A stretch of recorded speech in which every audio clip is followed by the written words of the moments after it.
극우와 어떻게 대화해야 될 것인가라고 하는 부분인데 사실 또 이게 개혁 보수라고 자칭했던 이준석 의원조차도 어떤 면에서는 굉장히 극우적인 것들을 보여주고 있고 그리고 그것이 이번 대선에서도 보여줬던 치점이라는 생각이 드는데요.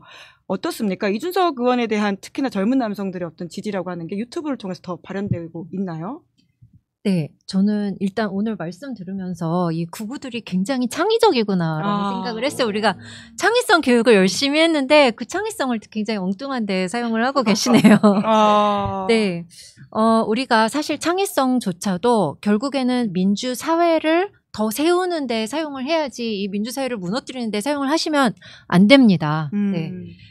그리고 지금 말씀하신 이 윗세대 분들과 그다음에 우리 청소년들 세대는 저희가 접근을 조금 다르게 해야 합니다. 왜냐하면은 동기도 다르고 사실 관심사도 다르기 때문에. 네, 근데 제가 이 책을 쓰게 된 이유는 저희 그 서부지법 폭동이 있던 날 그날 아침에 영상을 보면서 영상에 이 젊은 남성들이 많이 보이더라고요. 그 전까지는 안 보였거든요.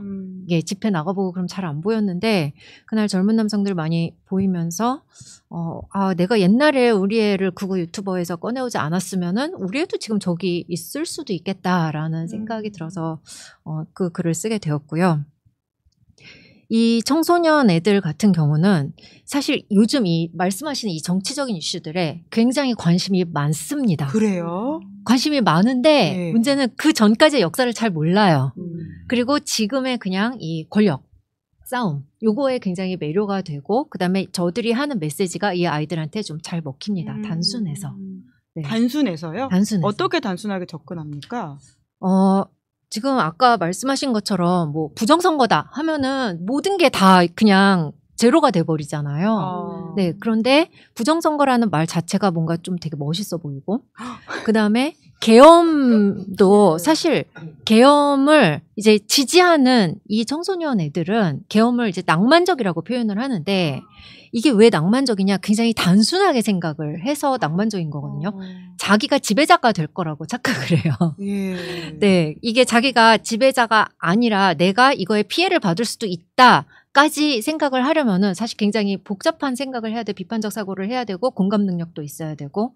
네, 그런 것들이 사실 아직 배우고 있는 시기라서 저는 이 아이들이 나쁜 아이들이라고 생각하진 않습니다. 이렇게 우리가 생각하는 막 이렇게 악마 같은 아이들이 전혀 아니에요. 굉장히 착하고 예쁘고 평소에 그냥 굉장히 평범하고 가정도 화목하고 친구도 많고 그런 아이들인데 대화를 하다 보면 이 이준석 같은 이런 이준석의 특징은 또 뭐냐면은 이 사람은 굉장히 솔직합니다.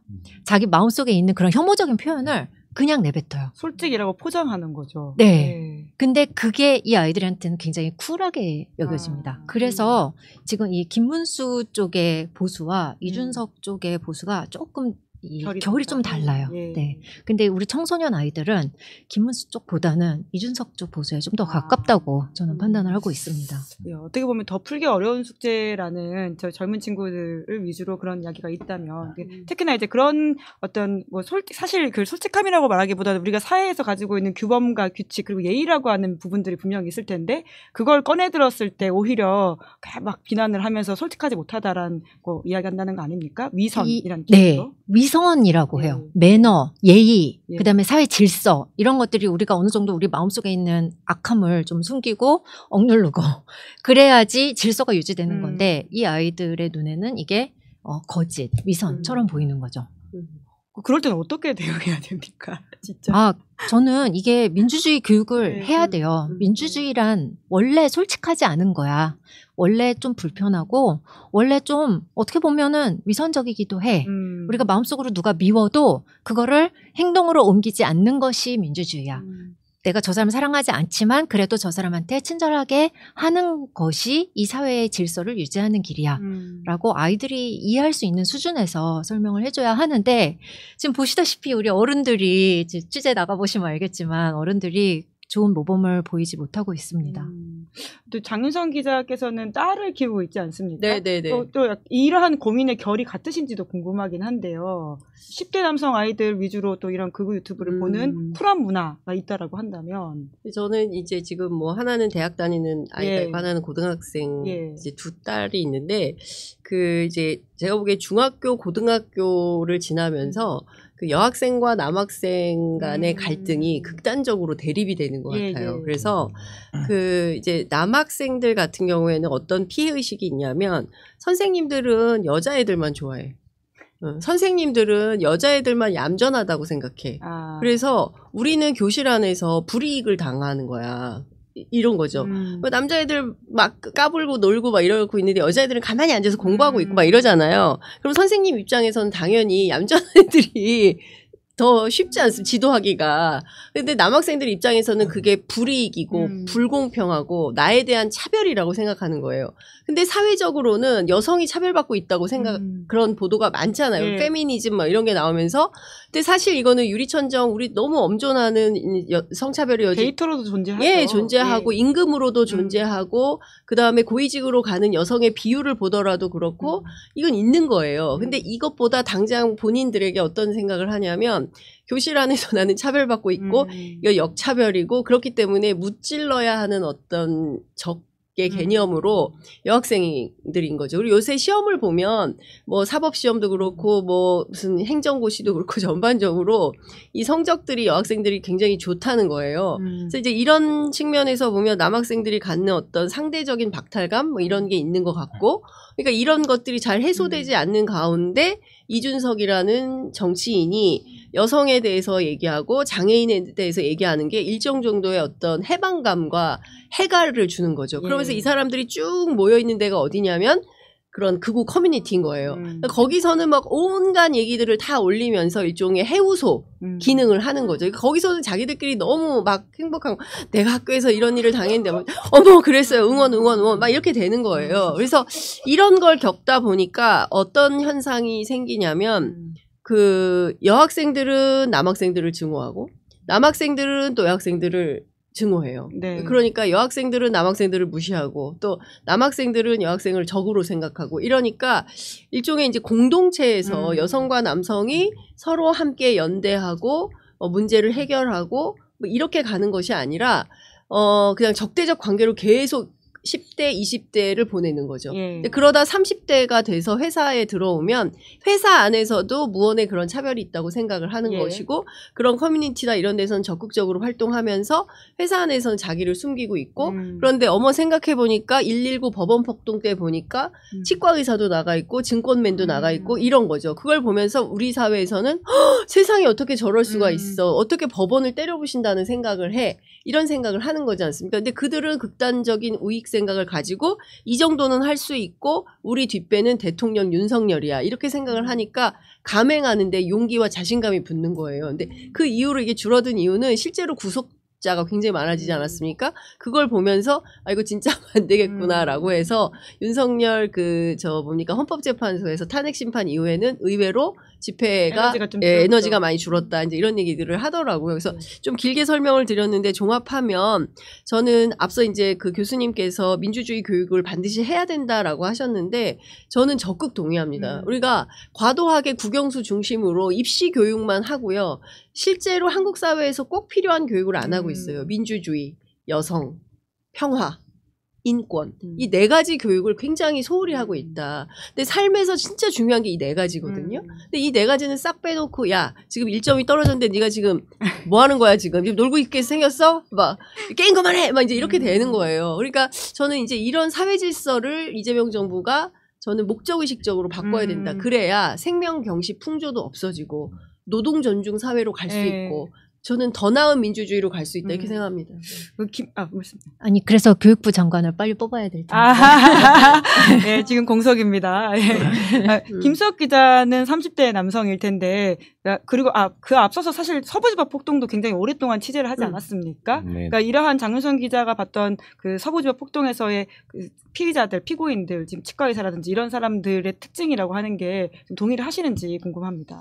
네, 동의를 제가 굉장히 크게 좀 깊게 들은 부분들이 많이 있는데 일단은 먼저 얘기를 해보면 제 이야기로 먼저 얘기를 해보면 이제 말씀해주신 대로 저도 이제 30대인데 제가 이제 남고를 나왔습니다. 남고를 나왔는데 제가 고등학교를 다니던 무렵이 딱 그 일베가 한창 창궐하던 무렵이었어요.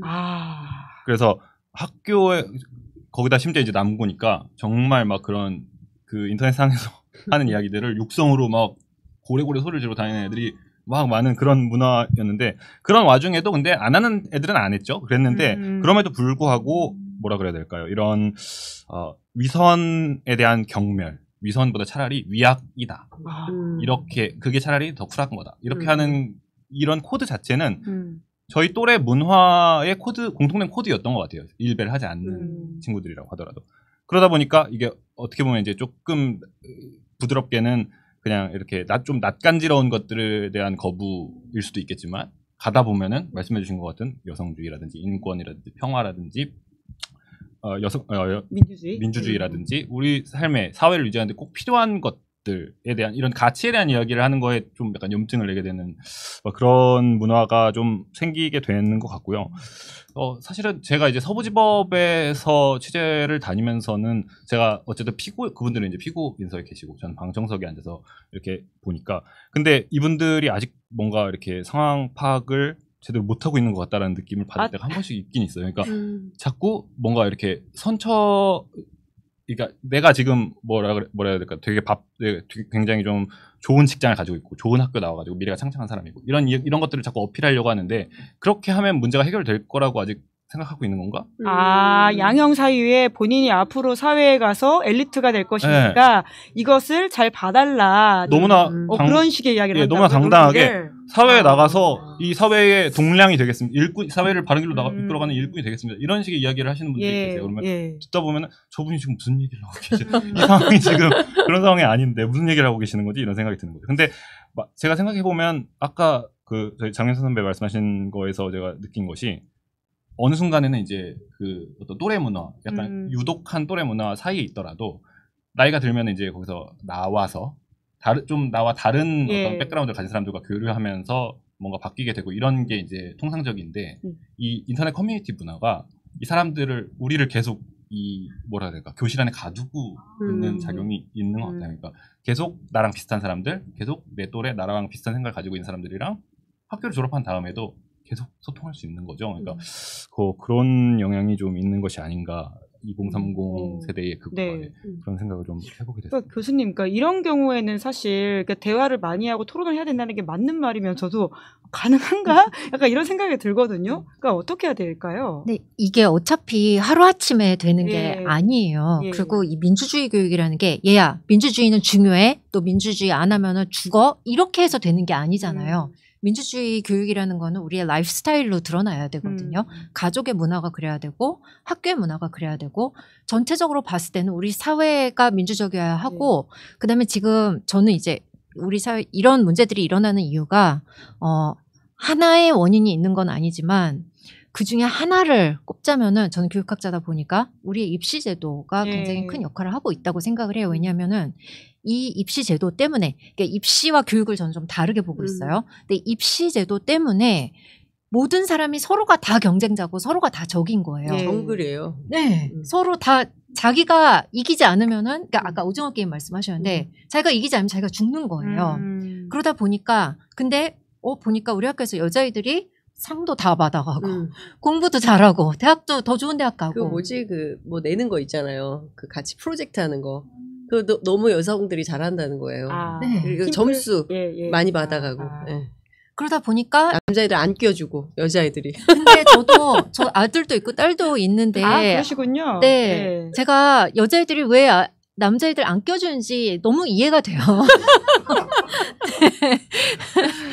그리고 저도 이제 저희 딸이 이제 막 컴플레인 하는 거 듣기도 하고 하니까. 그런데 이 입시제도 자체가 이게 약육강식으로 우리 사회를 만들고 있고 지금 아까 말씀하신 것처럼 나는 의사가 될 거니까 내 모든 죄가 다 사해질 수 있어 라는 그 생각 자체가 좋은 대학 가서 좋은 잡을 가지면은 나의 모든 죄는 용서될 수 있다라는 굉장히 잘못된 믿음이 주입된 거거든요. 저는 그것이 우리 입시 제도 때문에 생겼다고 생각을 하고 입시가 바뀌어야 됩니다. 그러니까 서로가 협력해야지 살아남는 사회가 되어야지 서로가 적이 되어서 경쟁해서 남을 눌러야지만 살아남는 그러한 입시 제도를 우리가 유지한다면은 이 문제는 오랫동안 해결되기 어려울 거라고 생각합니다. 그러니까 저는 이제 이준석 씨가 지난 대선에서 했던 예. 캠페인 전략 가운데 가장 우스운 전략이 뭐였냐면 소위 얘기하는 상계동 신화예요. 자, 어머님들 상계동에 살아도 저처럼 이렇게 훌륭한 아들이 될 수 있습니다. 저는 상계동에 살아도 이준석 같은 사람이 나올 수 있는 나라를 만들겠습니다. 그런 교육을 하겠습니다. 전국의 특성화고 자사고 예. 뭐 그런 그 특별한 학교들을 쫙 만들겠다. 뭐 이런 공약들을 하면서 마치 이제 그 본인이 이게 본인처럼 만들어가는 성장 신화가 대단한 것처럼 하는데 사실 이 친구는 하버드 학부를 나왔어요. 하버드에서 박사를 한 것도 아니고, 예? 하버드 학부인데 뭐 하여간 박사호까지 한 것 같아처럼 얘기를 하고 있어요. 그래서 그런 것들을 종합하면 이 아이를 어떻게 해야 되나, 어떻게 그 교정을 해줘야 될까. 사실 이런 선배 세대로서 그런 생각은 좀 듭니다. 솔직히 말하면. 하도 요새 고소고발을 많이 해갖고 제가 이겼어요. 고생하셨습니다. 네, 이겼습니다. 야. 네, 왜냐하면 허위 사실이 아니거든요. 낙선 목적에 의견일 뿐인데, 하여튼 뭐 그건 별건으로 하더라도, 그러니까 저는 이런 방식을 계속 사람들한테 주입하면서 마치 굉장히 대단한 경력을 가진 것처럼 말을 하고 이게 굉장히 중요한 대한민국 사회의 어떤 그 신화 구조를 가져가면서 근데 여기에 저는 부안해동한 세력이 언론이라고 생각해요. 그러니까 소위 얘기하는 이제 종편들이 끊임없이 이준석 씨를 출연시키고 이러면서 일종의 트렌드를 만든 거죠. 그럼 나도 이준석처럼 이런 생각들을 갖게 되는 것이고 저는 극우의 발현이 이제 그런 방식으로 좀 우리 사회를 잠식해 온 거 아닌가라고 생각해서 좀 그 부분에 대해서는 정치적으로도 성찰이 필요하고 언론들도 성찰이 필요하고 그러지 않나 싶습니다. 지금 이제 이 친구들과 어떻게 대화해야 되느냐에 대한 이야기를 하다가 여기까지 왔는데 그럼 40대 남성이 이런 경우에는 어떤 식으로 대화를 할 수 있을까 죄송하지만 그건 답이 없습니다. 그래요? 이게 청소년 문제와 청소년 문제와 그다음에 성인기 이후 문제는 저희가 좀 접근이 완전히 달라야 하고요. 왜냐하면 청소년들은 아직 학교를 다니고 있잖아요. 그리고 아직 정체성이 확립이 안 되었고 아직 배우는 시기란 말이에요. 얘네들은 생각이 변할 수 있는 여지가 굉장히 커요. 그리고 학교에서 계속 교육을 받고 있기 때문에 성인들은 아니잖아요. 그러다 보니까 조금 접근이 다른데 성인들 같은 경우는 주변의 설득도 뭐 효과가 있는 분들도 있겠지만 다른 이제 해외 사례들을 보면은 성인기에 어떻게 여기서 빠져나왔는지를 보면은 대학 교육이 큰 역할을 하는 경우가 많아요. 대학에 가서 그 전까지는 그냥 수학 문제 풀고 이렇게 살다가 대학에 가서 문학 작품도 읽고 역사적으로 어떤 사회적인 약자들이 어떤 고통을 받았는지를 배우게 되고 하면서 내가 피해자가 아니구나라는 것을 깨닫는 순간 내가 오히려 가해자일 수도 있겠구나라는 것을 깨닫는 순간 생각이 많이 바뀌기도 하고요. 또 하나는 지금 우리가 이 미국의 트럼프와 앱스틴 파일 그 사건을 보면서 목격하고 있는 건데 그 정도의 강력한 어떤 사건이 생기면은 그때 사람들이 생각이 좀 바뀌어요. 요즘 마가들이 트럼프에 대한 환상이 좀 많이 깨지고 있다고. 내가 알던 그게 진짜가 아닌가? 그 정도급 사건이 터져야 되나요? 네, 원래 이게 사람이 성격이 바뀌려면요 전쟁을 경험하거나 죽었다 살아나거나 둘 중에 하나. 근데 계엄이 그 정도 사건이 아니라는 것도 조금 충격적일 수도 있겠다. 만약에 그런 분들한테 그게 아니었다고 한다면.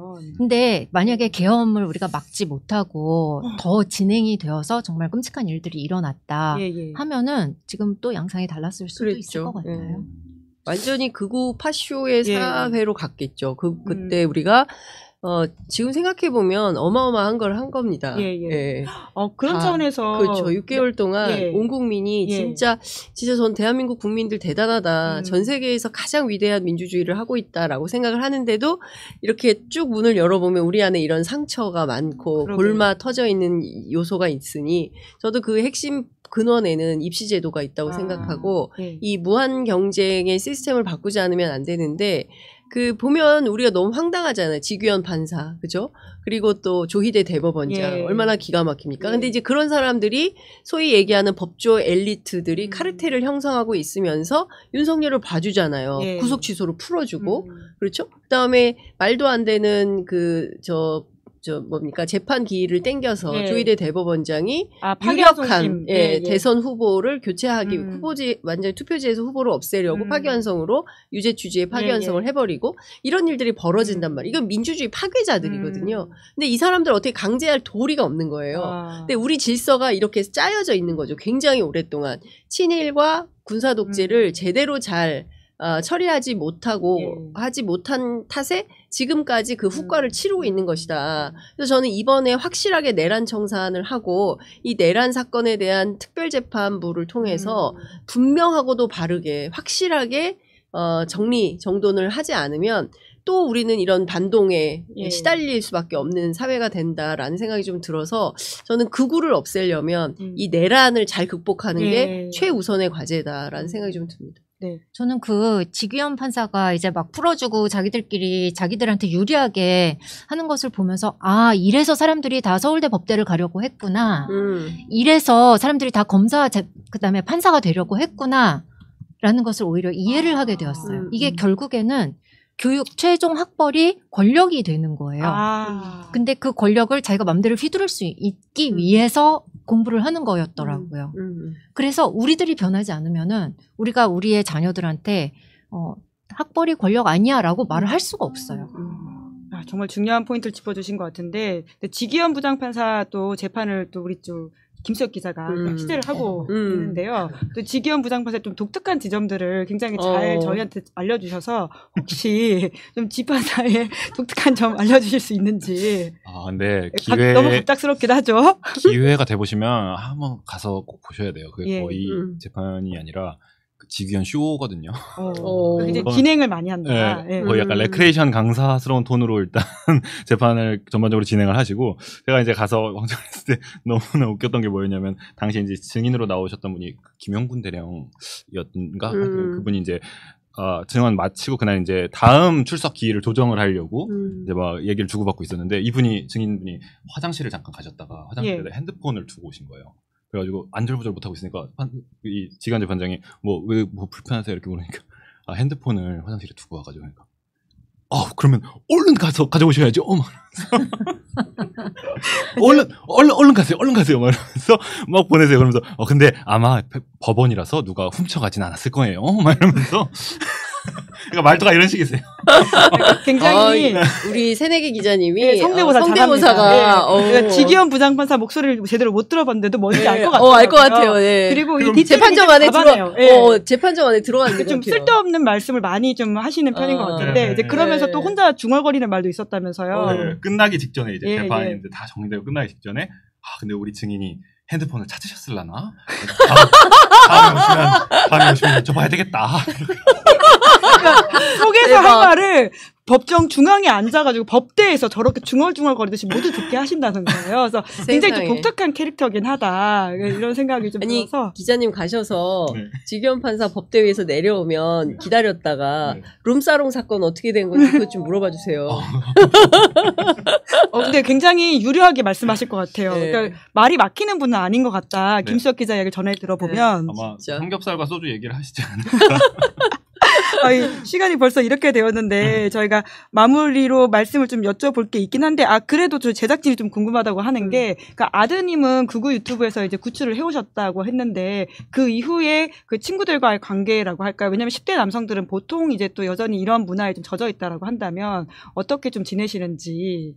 학교에 가면은 친구들이 모든 남자애들이 얘를 둘러싸고 야 빨갱이 저기 빨갱이 왔다 이런다는 거예요. 아이고야. 그러면서 요즘 이제 떠돌고 있는 그런 거짓 뉴스들 있잖아요. 뭐 이재명이 이랬대 누가 이랬대 하는 그 거짓 뉴스들을 막 들이밀면서 너 이거에 대해서 어떻게 설명할 거야 이렇게 물으면은 얘가 그거 다 거짓이다. 내가 말하는 게 진리다 하면서 진짜 뉴스를 이제 친구들한테 보여준다는 야. 거예요. 그런데 아무도 믿지 않는데요. 그러면서 엄마 나 예수의 마음을 알 것 같아. 어머. 라고. 외롭다 네. 이런 말인가요? 아니 사람들이 다 거짓을 믿고 아. 자기는 진짜를 얘기하는데 사람들이 진짜를 거짓을 알고 거짓을 진짜로 안다는 거예요. 그게 너무 답답하다는 거예요. 그래서 그런 그냥 웃으면서 그런 얘기도 하는데 이게 결코 쉽게 바뀌진 않는데 한 가지 챗GPT랑 얘기를 하면은 챗GPT 말은 또 듣는다고 하더라고요. 아, 10대 남성들이요? 네. 어머나. 그래서 챗GPT를 잘 챗GPT 교육시켜야 되겠네요. 계엄은 잘못된 거야? 그러면은 계엄은 잘못된 거야라고 말을 하면은 이제 얘네들 입력이 세계에 되는 막 거예요? 크랙이 갑자기 생기는 거예요. 아. 동공지진 막. 야. 네.